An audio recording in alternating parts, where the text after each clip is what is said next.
Vincent, அதாவது நம்ம dare devil சீரீஸில் கிங்பினா அடிக்கிற ஆக்டர் இப்போதைக்கு ஒரு டெலிவிஷன் சீரிஸ் ஷோவில் வந்துட்டு நான் வந்துட்டு கிங்பினா அடிக்கிறதுல ரொம்ப ஆர்வமாக இருக்கேன் அப்படிங்கிற மாதிரி வேறு இன்ஃபார்ம் பண்ணியிருக்காரு. அது போக இந்த கிங்பின்னை நீங்கள் எந்த ஒரு மூவிலையும் எதிர்பார்க்காதீங்க. அதாவது எம்சி சம்மந்தப்பட்ட எந்த மூவிலுமே ஒரு வரப்போறதில்ல.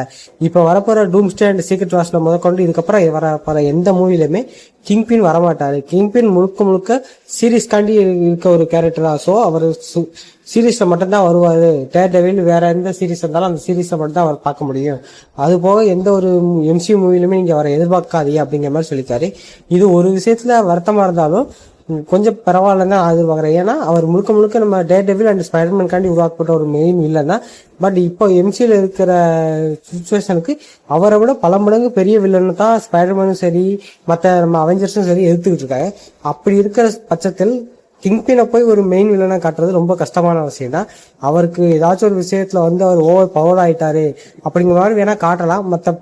நம்ம எம்சில அந்த மாதிரி காட்டுறதுக்கான வாய்ப்பு இல்லை. மற்றபடி அவரை கொண்டு வந்து காட்டுறதுக்கும் வாய்ப்பு இல்லை. ஏன்னா இப்போதைக்கு நம்ம டாக்டர் டூமை வேற இறக்கியிருக்காங்க. டாக்டர் டூமை விட மிகப்பெரிய வில்லன்லாம் நிறைய இருந்தாலுமே நம்ம கிங்பின் அவருக்கு ஒரு தூசு மாதிரி. ஸோ அவரை கொண்டு போய் ஒரு மெயின் வில்லனா காட்டுறதுக்கான வாய்ப்பே கிடையாது.